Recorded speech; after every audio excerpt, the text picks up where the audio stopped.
What is going on, y'all? My name is Chris Hennessy. This is Ending the Stigma, where we have it's really been crazy the way this show has evolved over the past year. Really, it started out, as many of you know, like I've had my own struggles with addiction and incarceration. So it started out talking to people that were in that space, addiction, incarceration space, and over the past 7 months it's evolved to talking to people that were in the incarceration, human trafficking, homelessness space, all that kind of stuff. And that's because that's my mission has shifted a lot really since March of this year when my brother died. Um, but anyway, my guest tonight comes highly recommended. Many of you saw Kristen Vaughn when she was on the show couple 3 months ago. Um, Alina Donahue has put her endorsement on her. Like, it's really been kind of crazy to me because, like, I am no expert in the human trafficking space. I have a little bit of lived experience in addiction, um, but everything I have learned in the human trafficking space has come from people like my guest tonight, Jennifer Lena Donahue, Kristen Vaughn. And we know that at the Raven is here that as we get deeper into dealing with people that are in addiction, um, selling drugs. If you're selling drugs, there's a good chance you're selling people. And so we just want to kind of be cognizant of that and have resources for that. So it really, like, anytime I get a chance to sit down with somebody that's a survivor and have a conversation with them, like, I absolutely soak it up. And it's really easy to, and I've had conversations with Alina and Kristen and Kalila about this.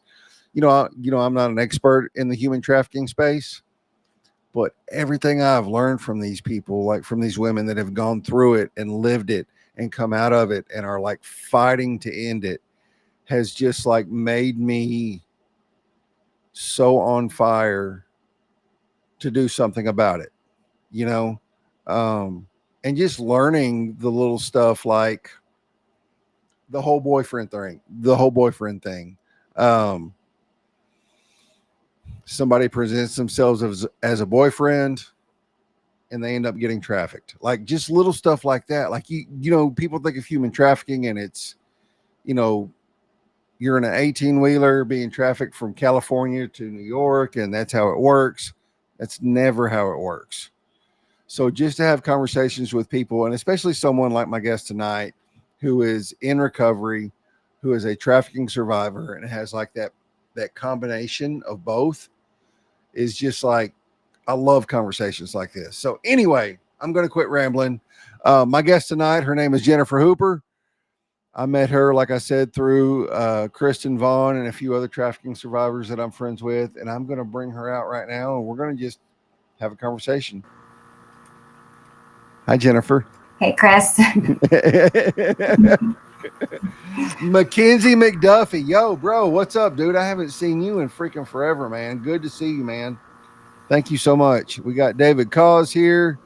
Shri Mahabir is here. Kelly Stonica. Give me just a minute, Jennifer, Yeah, while I say hi to all these people. absolutely. Your Saturday night. That's Mackenzie too. Dude, I haven't seen you in forever, man. Like, how have you been? Really, it's good to see you. Jermaine, thank you for dropping in.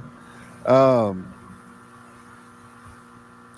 I was thinking back earlier. I was trying to figure out like how in the heck, because after my brother died, like there was this overwhelming.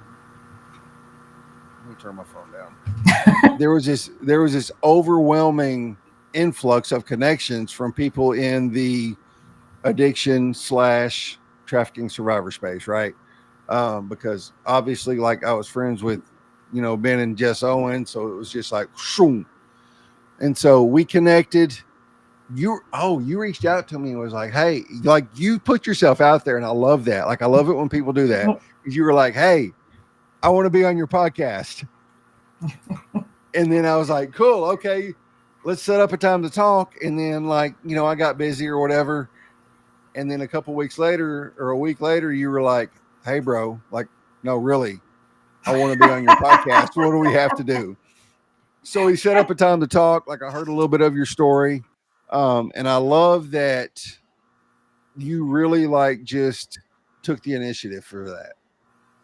You know what I mean? Because it that takes a lot. Like I don't, yeah, I know. Hey, mom, hang on just a second. I don't think YouTube is going to show up because somehow when I created the event, there was a glitch and it didn't connect. And I don't know why I couldn't figure it out. I spent 15 or 20 minutes trying to figure it out. So if you're trying to watch on YouTube, I'm so sorry. You're going to have to watch on Facebook or LinkedIn. You really just said, "Hey, mom." That's my mom. So like my mom and dad, like they live, like I live in a tiny house, and I'm actually like I live in a tiny house right over there. It's a 12 by 32 shed that I turn into a tiny house.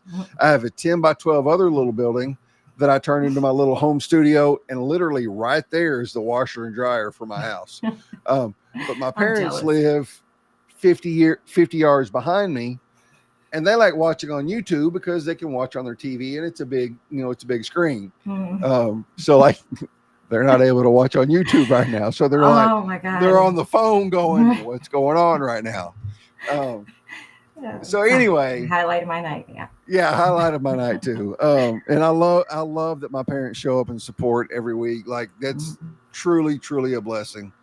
But you reached out to me, you wanted to be on the show, and like I have learned over the years that everybody that wants to reach out and be on your live stream or your podcast, they're not going to be a great fit.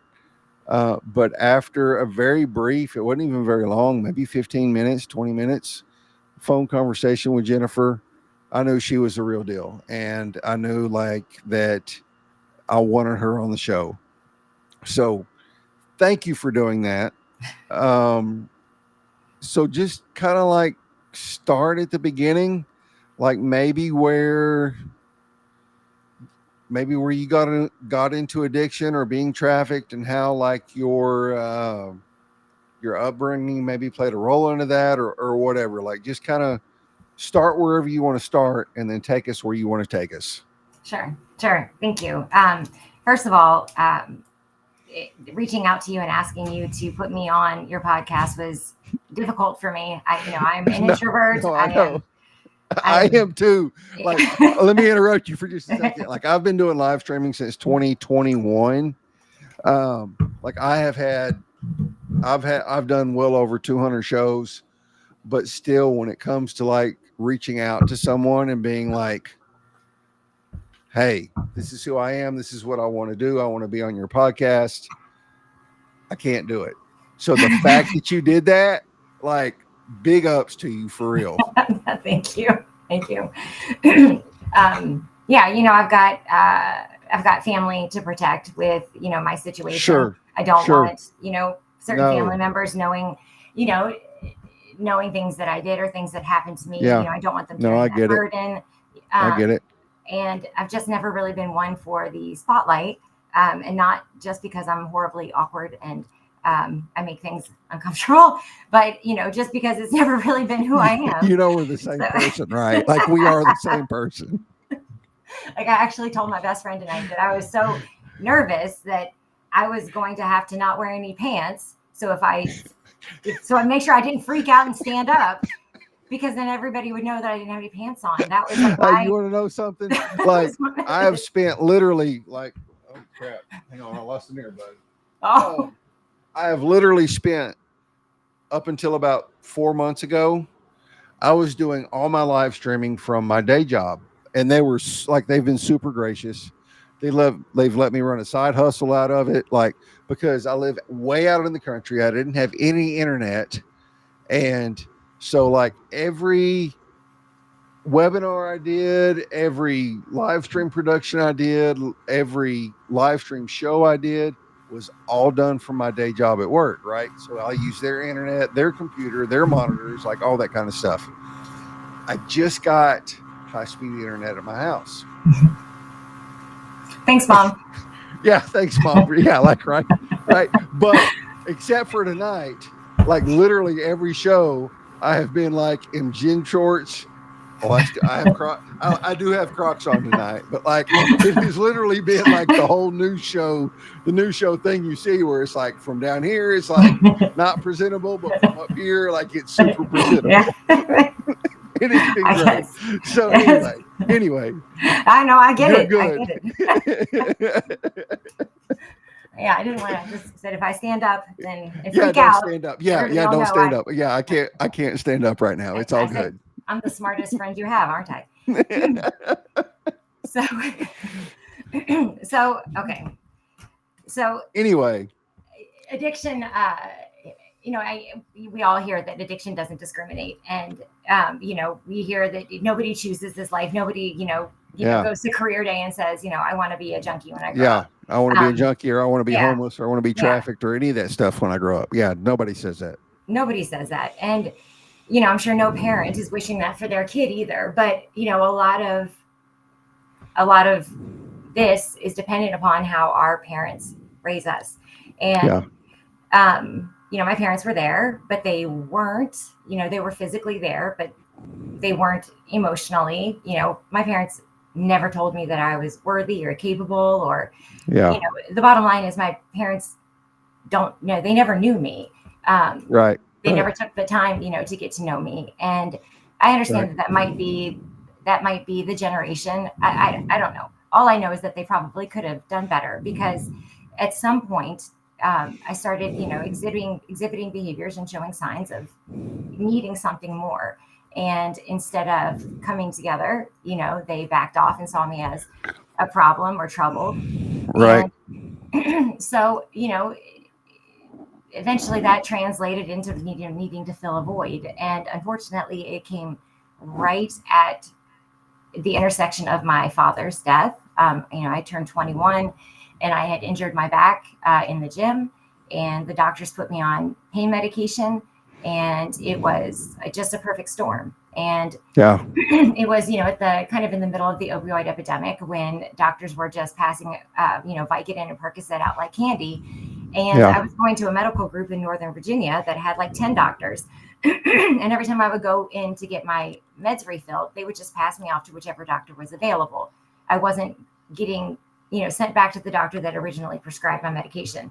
So they were just yeah. refilling the script and refilling the script. 6 months Right. later, I get back to the original doctor, and he's like, "You've been on this for 6 months.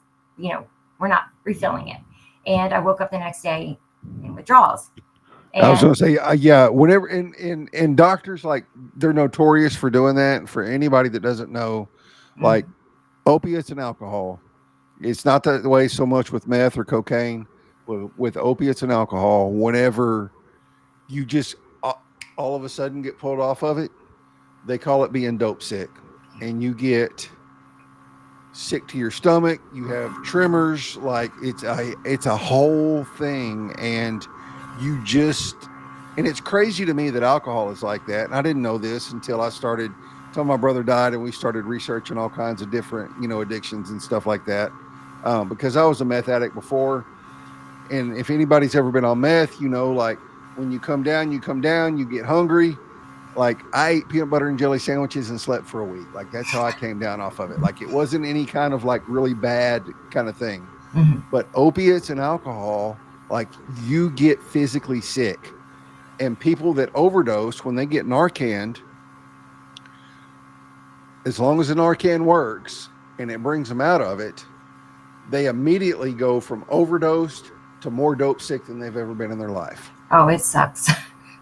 Yeah. Like, and I've never been there. I don't know. Like, this is just what I've heard, but I can imagine, like, just talking to people that I've talked to in this space now, like, you get so sick, and that's part of what keeps the addiction going. Is it's not really so much you want to be high; it's because you are so messed up and so sick, you just want to feel better. Yep. Yep. So you do another shot, or you do another drink, or whatever the case is, whatever, wherever your addiction is. But when people get Narcan, like I've heard horror stories of people getting Narcan coming out of it and wanting to fight the people that just saved their life, Absolutely. begging them to go get them another hit. Yep. Yeah, it pulls all the opioids off your, Yeah. receptors, All and the receptors. Yep. mhm, All the movie yeah, receptors and all that kind of stuff. Yep. yeah, it's extremely painful. And for me, withdrawal was, or being dope sick was more than just the physical. It gave me the worst anxiety I'd ever had in my life, I bet. and Yeah. I couldn't function.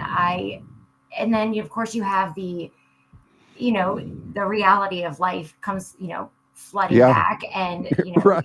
Because you you're know, high, then all of a sudden you're not. And then all of a sudden it's like you have all these thoughts. Like I yes, can't even imagine because I've never been through it, but I can't imagine because you go from dope sick to a clear mind, but then dope sick and throwing up and doing all this crazy stuff. So yeah, um, anyway, go ahead. and and the reality of your situation comes, Right. crashing in. You're homeless, Right. or you've lost your job, or you're in a dangerous situation, and so I mean, what do? You find the thing that numbs all of that, and you Right. know removes your inhibitions and lets you kind of navigate that hellhole, without feeling. Yeah. Um, so for me, my addiction from pain pills to heroin was swift. It was. I actually watched the 4-part series on HBO, The Corner. It was a documentary, and Hmm. I learned where to go in Baltimore and buy heroin on the corner of Monroe and Fayette, and I drove down there. And people don't realize that. People don't realize that. And I've had very brief conversations. I have a friend on LinkedIn. He's a physician, and like his goal in life, like he retired and then he's just now getting back. Today was actually his first day back. Um, his goal in life is to not do the opiate pain reliever stuff, to find other more natural or other ways to like relieve Mhm. pain, right? Yeah. So he gets it, like he gets it, and so I love him for that. Like, I got big respect for him for that. But what a lot of people don't realize is it's people like you and me who had a decent upbringing, whether our parents were like totally there or not. Like it's not always junkies. It's, oh my God, I got caught up in a freaking whirlwind of pain medication. They cut me off and I feel like shit right now. And And nobody ever prepared me for this. I gotta have something now Hmm. because my body is just like going through Hmm. all kinds of crazy stuff. Hmm. Yeah. Yeah. Yeah. And nobody in your life is ready, to deal with that. Nobody. At that point, you're an addict. Get them out of here. They're going to cause trouble. Yeah. And it doesn't help anybody. It doesn't do anybody No. any good. Um, so, and this is essentially where my trafficking intersects with my situation. Yeah. I was just I fixing to try and segue into that. It was like, Yeah. how does your addiction, like, where did you get into the trafficking and all that? So I don't. My brother might be watching this, and this will be the first time my older brother has heard this. So just sorry. I love you. Um, uh, so I was beaten down and young. I was 21, and my Yeah. father had just died. I had pretty much nothing going for me at the moment. I had been a Right. personal trainer for a number of years, and I just kind of lost everything because of my addiction. And I met a guy, and he became my boyfriend, and Yeah. it very quickly turned into that. Can you do me a favor? Yeah. And it's go ahead. And that trip like that has tripped me out. So Alina Donahue was the very first person, the very first trafficking survivor I ever had on the show. And I had her on because she was convicted of felonies in Florida, because she was forced to commit them while she was trafficking. And so at the time, like this show was focused on justice involved, addiction involved people because that's where I came from. Because I've been to prison. So that's kind of where we approached it from that. But that was the very first time I ever heard of the boyfriend thing. Was, oh, I love you, like, you're my person, yada yada yada. Oh, but you got to earn your keep, so you Yep. got to go out and do this. Yep. And it just like it absolutely floored me. And then talking to trafficking survivors since then,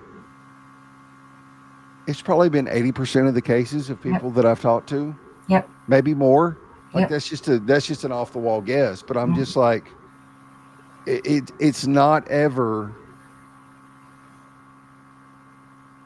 it's not ever loading someone up in a truck and traveling them across the country. It's not ever just um, you know, getting this, for lack of a better word, corral of girls to push out on the streets. It's always, almost always, a boyfriend kind of thing. So it's probably the most common. The others happen for sure, Yeah, no, but they do, and I'm not discounting any of that. yeah, yeah. The You know, media likes to portray that the human media does. trafficking is some a beaten and emaciated kid locked in a Yeah, cabinet yeah, somewhere, yeah, and yeah. that happens, but it's not the majority; it's the No, minority, and people and like even me. being like, I'm connected to people that are in law enforcement in the human trafficking space, Mhm. like Joseph Scaramucci Mhm. and Heather Collins and all these people, and they're Mhm. like, nobody's getting abducted from a freaking playground. Yeah, Like, go watch your kids Snapchat or go watch their Facebook. Like, yeah. and I hope I'm not triggering you in any No, way. no, You know what no. I'm saying? Yeah. But they're all like these fake ass posts that are talking about, this kid was kidnapped from a playground.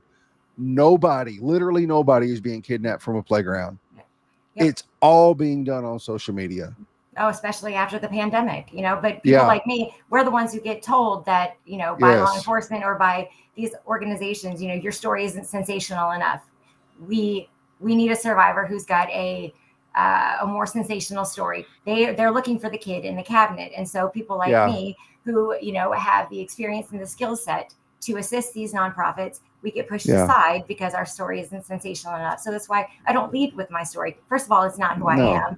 It's something that happened to Right. me, I but it's not who love I that. Oh, am. I love that. I love that. I So, love that. survivor leader is not it's not my label, lived experience expert. Yes. I'll take that, but it's at the end of my name tag. It's after human trafficking Yes. investigator, social emotional learning teacher, peer recovery, but all of the things that I am, it's at the very bottom. Yes. I don't lead with the worst things that happened to me. That's not how I enter a room. That's not how I enter a relationship. No. It's Right. so, but it's funny that you mentioned the social media and how things really are in the when it comes to human trafficking. Um, a couple of years ago, in the apartment complex that I live in Fairfax County, Virginia, a young man approached me and said, "My girlfriend um, is being forced to have sex with older men." And she lived in my neighborhood, in my complex, the building next to me. And I reported it. It wasn't my Kisa wasn't involved, but it Right. turned out that this little 12-year-old boy's girlfriend, who was also 12, Mm. her mom was selling her for sex, to MS-13. She was being controlled by, the local gang, and it was in my neighborhood. It was in the building next to me. Yeah. Um, I'll so never yeah, I'll never forget. Um I was in prison, and one of our volunteers was a friend of mine that I knew before I went to prison. Like, that was totally against the rules. I'm the one that got him into our unit. Anyway, that's a whole long other story. He came in for like a 4-day revival or something, and he brought in somebody that was in their school of ministry. And I didn't know, like, whenever it all fell into place, it was all kind of weird because I knew her dad from my days in the meth world.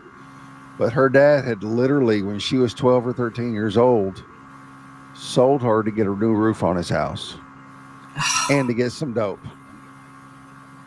Like, it's not even like when people think of human trafficking, it's not anywhere close to what you think. no.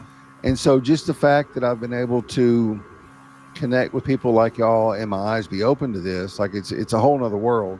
But like, it is literally not sensational stories. It is literally just everyday boyfriend type stories, dads and daughters, like, whatever, however you want to spin it, brothers and sisters, like, whatever.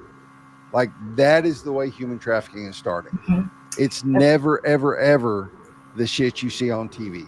Yep. And the pandemic created a whole new obstacle for us. So it essentially removed the trafficker in a lot of cases, and the internet, Mhm. social media became the trafficker. Buyers have direct access to the victims, and I laugh when this might get me into some trouble. But I laugh when people, heads of these organizations these days get on LinkedIn, and or I go to conferences and people get up on stage and say this, and they say, we're going to eradicate human trafficking. I want to flip the tables over. It makes me Right. so angry. There's Yeah. no chance in hell anybody is eradicating human trafficking in my lifetime. Nope. It's going to get Nope. worse before it gets better. And Nope. the porn, the access to porn, I'm not against porn. But I don't think our kids should be able to, anyway. So the access to porn, Yeah, the but you got to decline think. our mental health. Yeah, but go ahead and go there, because like you know as well as I do that a lot of these girls that are the videos are being made of, it's not voluntary. Oh, the You deep know, fakes, or are you talking about just flat any out of it, rape? any of it, yeah, any of Mhm. it, like any of it, like it's a lot of it. They're being trafficked, Yeah, or the like it's or they're hypersexualization hypersexual. of Yes, our girls, of our girls, and they're being coerced into this. And to an yes. underdeveloped brain, they say coercion can feel like a choice. It absolutely can to a No, grown it can, adult, but to right, a child, oh my God, the amount of trauma and confusion that comes, when a child who's been hypersexualized agrees yeah. to making a video or sending nudes. So No, I get like I don't get it, but I know where I see where you're coming from. the the eradicating human trafficking is just not realistic. And Mm-mm. the people I hear say it the most are not survivors. They're the heads of these nonprofit organizations, or these larger organizations that want the donations, the charitable donations. They want Yeah, they want the volunteers, they want the attention, the accolades. It's not yeah, realistic. And those right, are the same ones that you'll see in a conference, not interacting with survivors. yeah, So like I said, it's going to get worse before it gets better. And that is because, the mental health of our country is declining. Things are just going to get worse before it gets better. So yeah, instead of, continuing, that facade, why don't we spend a little bit more time and put a little bit more effort into actually helping survivors find their freedom? Because yeah, that's yet to happen. We put right. survivors in these safe places, these homes, these facilities, these treatment centers, and then they get out and they go into low barrier jobs, just like addicts do when they're out of Oh, I rehab. had a conversation. I don't even remember. I don't remember who it was. I don't remember if it was with Alina or whether it was with Kristen. But it's the same concept as people coming out of prison or coming out of addiction. Is you put them in low barrier jobs where they're making 10, 12 bucks an hour in an economy that requires you to make $100,000 a year just to survive, like not even to get ahead, but just to survive. Like you can't do it. And that's one of the biggest causes of recidivism is Chris, recidivism is a business. It's a business in the no, it prisons. is. It's a Oh, business in the 100%. rehabs. It's a business in the No, mental health field. 100%. A hundred It's a percent. business. This is by It is design. 100% a business. Yeah, no, I agree 100%. It's by design. Like you'll never convince me otherwise. You'll never convince me the government is not behind it. But when you get people out of prison and you're like, okay, here you go. Like all you can do is go to Subway and work for 12 bucks an hour. If But you're you have a lucky. wife and two kids Hmm. that now you have to try and support for. Hmm. What are you going to do? You're going to go back to what you were doing. Hmm. And the same thing is with any kind of trafficking, addiction, recidivism, like justice involved.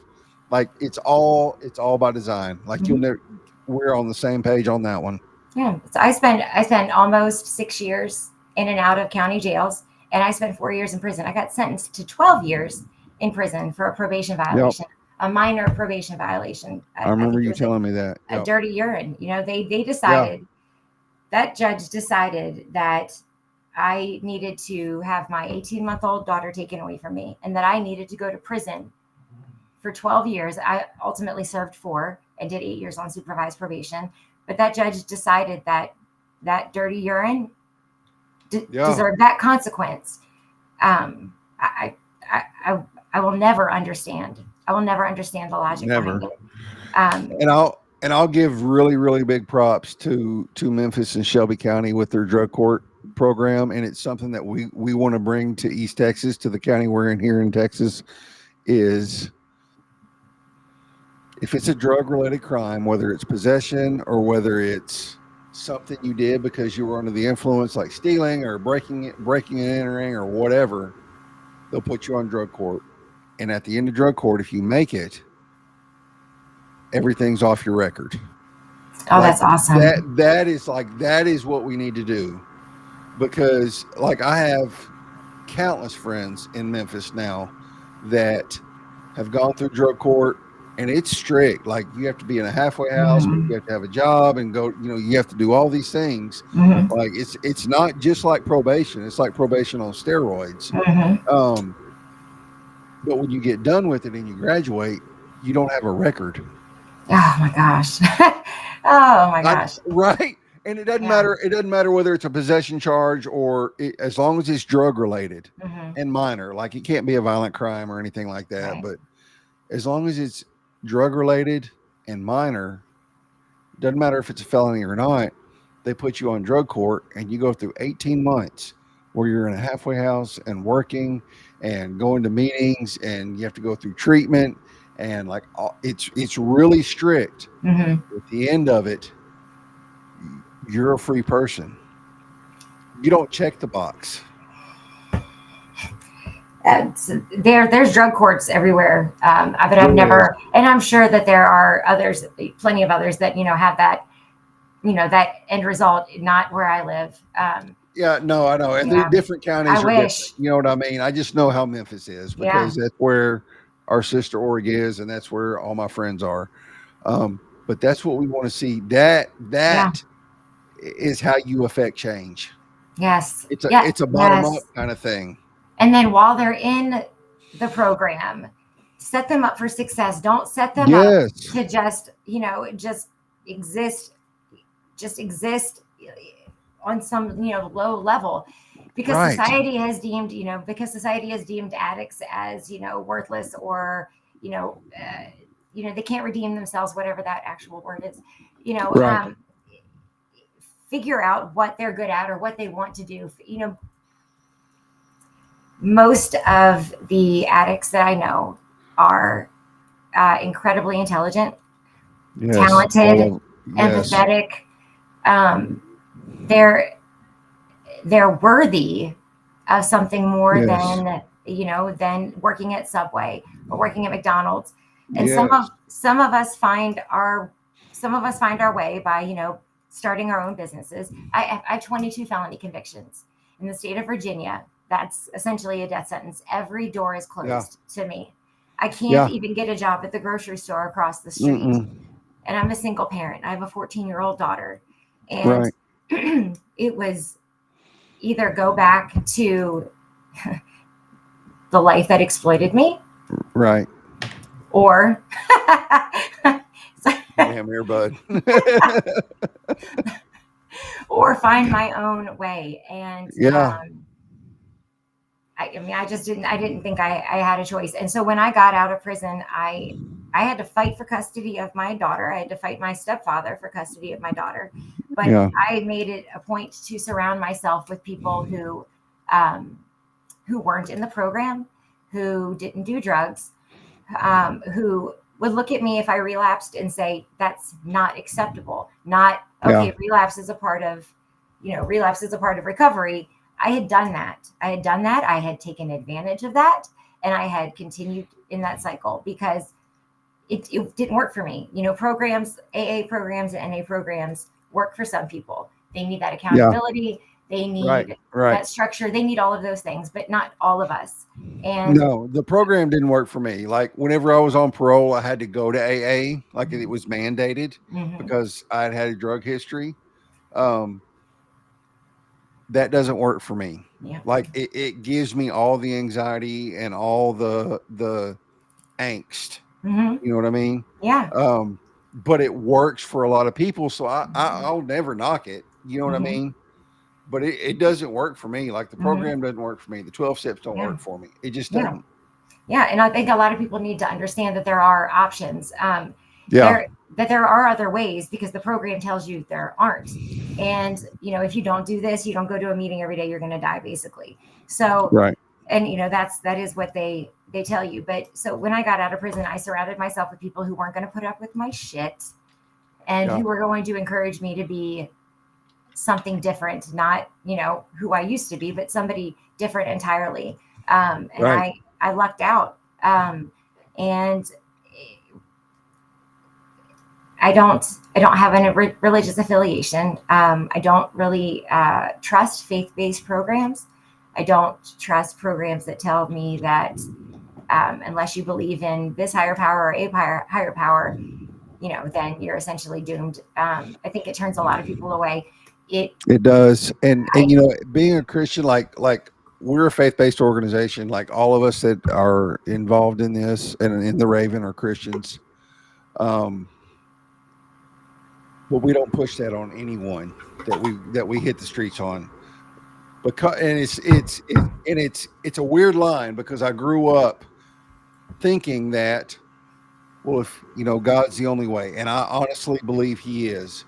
But if you don't establish that trust, build the relationships, like not everybody is always going to want to become a Christian and all of a sudden, like it's been a weird road to walk for me because of how I was brought up. But and even my pastor now, like, and he's 100% behind us. He knows we don't go out there and preach Jesus to everyone. mhm. We just build the relationships. Okay. We pray with them if they want to get prayed with or whatever, but it's not like, you know, you're going to hell if you don't do blah, blah, blah, blah, or Mhm. whatever. That doesn't get anybody anywhere ever, Nope. ever. Nope. Nope. And I appreciate people that do have, a strong faith or a strong, connection to their religion. It's just it has never been who I am. And so, Right, it was never really an option for me. So, of course, I found right, myself floundering a lot because it didn't work. Things didn't work. It didn't fit. I questioned everything. And so actually when I was in prison, so I started off at Fluvanna, maximum security. I did 3 months there, and then I moved to Goochland, Virginia Correctional Center for Women. And while I was there, I discovered that they don't or they didn't recognize Buddhism as a religious option. And I converted to Buddhism many years ago. And so I petitioned the DOC as an inmate and fought for them to bring Buddhism into Virginia DOC. And they did. I won. They did. And I brought yoga and meditation in. And I don't, if I think, I think if I hadn't done that, if I hadn't had that available to me in prison, it was massive for me. Because yeah, in jail and in prison, unless you're ready to give your life over, become born again, whatever it is, I gave my life over to Jesus, when I was in prison. That's what people say. Unless you're ready to do that or you're going to do that, there isn't a place for you. You feel like you're going to be bad forever. I'm never going to get better. And, the prisons just, they need less antiquated ways. There need to be other no, I agree. options. I agree. But I know a lot of people that my best friend included, who is very, very religious, and she can't do anything without, the strength of her higher power. And I've watched her do amazing, incredible things, including, kick ass in recovery. So, Right. to each his own. We are who we are. Yeah. But yeah. Yeah. No, I get it 100. No, I get it 100% because growing up in an evangelical Christian household, it was always our way is the right way. And just being completely 100% transparent with you, like I still agree with that, but it is always, but now it's, you don't shove that down anyone's throat. Okay.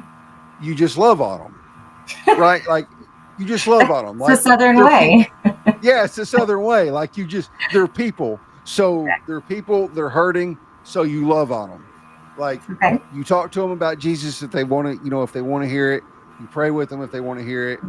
Um, but at the same time, there's been a lot of things that people in the recovery community are doing that go against what I believe. But it's not, I don't ever come from a point of pushing them away anymore. It's just like, you're my friend. I love you. So it's whatever. You know what I mean? Like it's been a really transformative experience for me too. Like you love people because that's what Jesus said to do. You love people. You don't have to agree with every choice they make. You don't have to agree with the lifestyle they live, but you just love them and you be their friend. Like, does that make sense? Like, I'm not. That's a great rule across the board. Right? Yeah. Right? Yeah. And so, like, you can do things I don't agree with. And, like, there's people in Memphis that do things I don't agree with, but they are some of my best friends in the world. Mm-hmm. I eat supper with them. I hang out with them. I talk to them on social media. They are literally my family. Mm-hmm. And I don't knock them. I don't agree with them, but I don't knock them. You know what I mean? I don't beat them over the head with it. Yeah. I mean, what would be the point anyway to ruin the relationship, to make, the time that we have on this earth, lonelier? Right. What is the point? And coming from a Christian standpoint, like if I really believe God's going to convict them eventually or whatever, like me being an asshole about it is not going to help anything. Right. You know what I mean? Yes. Like, do you understand where I'm coming from? Am I making sense? Okay. I do. I get all tongue tied when I talk about this stuff because it's all new to me. But at the same time, I'm just like, bro, like they're my family. I love them. Yeah. I'd die for them in a heartbeat. Without it, I disagree with them, but I die for them. It sucks that this is such a polarizing topic. You're simply a belief system, but it's polarizing. It's it can be destructive, but it can also, it can do the opposite. So I don't know. I think everybody should live and let live. Is that? Yeah, no, I agree. Is that the saying? Yep. All right, so we're coming up on close to time. I usually try to shut it off somewhere around 45. Like, what is the last thought you would want to leave with someone? Let me look at my notes, sir. Okay. So, hang on. Do you have any miniature donkeys you want to talk about? That's what I want to know. No, I did see one today on the internet, but I don't have any. So just so y'all know where that came from, like Jennifer was texting me earlier and she was like, and y'all know, like if y'all have watched me for any of the past 4 years, like I have 0 preset questions. And she was like, I really need some preset questions. Otherwise I'm going to ramble and I'm going to end up talking about miniature donkeys. And I was like, I will be really disappointed if you don't talk about miniature donkeys. It's got to come up at some point. Oh my God. Yeah. So, last night it was Snuffleupagus. I was talking to my daughter about something, and then I got off track to Snuffleupagus, and she said, "What is Snuffleupagus?" And so I pulled up a video, and I showed her Sesame Street and Snuffleupagus, and she said, "Mom, he looks like somebody who would eat your kids. I mean, like in front of you." I was like, I don't think he does that. I don't think Snuffleupagus eats kids, but you never know. Jennifer, this has been the most amazing conversation. Like I've loved it. I've loved that it has been just so like free flowing, and like I told you, I love the rabbit holes. I love I love the things that go kind of sideways. that's what I love about live streaming and podcasting without a script is you just never know what's going to happen or what's going to be said. And you're a badass, like for real. And so thank you so much for coming on. I really, really Absolutely. appreciate it. Thank you for Cool. having me. And Yeah. your theme music, every time I hear it, it brings tears to my eyes. I hope you don't ever change Dude, that. no, I won't. Do you know? And like that's just some stock music off the video editing software I use. But whenever I found it 3-ish years ago, Mhm. like everybody, like even myself, but everybody I was close to, after the first time that I played it or the second time or whatever, and they saw it, they were like, "Oh my god, that is Yep. freaking amazing!" Like Yep. that music will. I'll never change that music, and I'll never change my intro. I'll change my outro or whatever, like I'm fixing to play, but like that music is just like it's hard to explain, but it's a whole thing, isn't it? Yeah, it really is. And actually, real quick, the the what you've got going on in the background. I think it's smoke. The Yeah. song and the image. Immediately brought my little brother to mind, and my little brother committed suicide 3 years ago, and Mm, he was the ultimate addict, and he yeah. just decided it's too much for him, and it was Yeah. the shock of a lifetime. It was the hardest thing that I think me and my older brother have ever gone through, probably the most pivotal moment in our lives. And but it touches me every time I come across something that immediately makes me think of him. So Yeah. there's that. Yeah. Couldn't And if I couldn't end on a ever, happy note, could we? yeah, right. Sorry. No, but if I ever decide I'm going to do these as a podcast and like put it on Apple or Spotify, Google or whatever, I will still have that same background music, and my voiceover will be reading verbatim the words that come across the screen on the live stream. Yeah. As far, you know what I mean, that Yeah. 1 minute intro where it's just Mhm. like, where we talk about this and we talk about this. Are you ready? Let's end the stigma or whatever it Yeah. says. Um, but yeah, that music is powerful. Like Yeah. it blows me away that that is a stock music that is Yeah. available on hundreds of video editing softwares, Yeah. and I ran across it, and it's just like It's perfect it's for perfect. this. Yep. Yeah, it I is. It agree. really is Yeah. for sure. All right, y'all. Let's see. Who do I have next week? Where's my mouse? There it is. I know. Uh, Came to the right place. yeah, I know, right?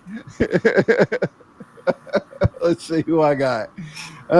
Next week I have Brady Nathan. So this is going to be an interesting conversation.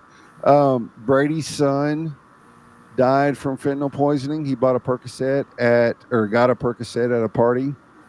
Um, and he was really big into mental health, and he was working on building a brand called Happy Jack that was like merch revolved around mental health and had a hotline, like really doing some amazing stuff.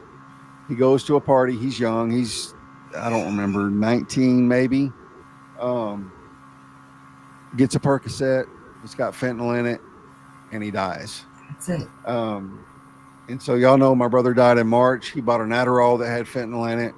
So these kinds of stories, like I love the trafficking stories. I love meeting people like Jennifer, but talking to people that are family of fentanyl poisoning survivors, or that are the family is a fentanyl poisoning survivor.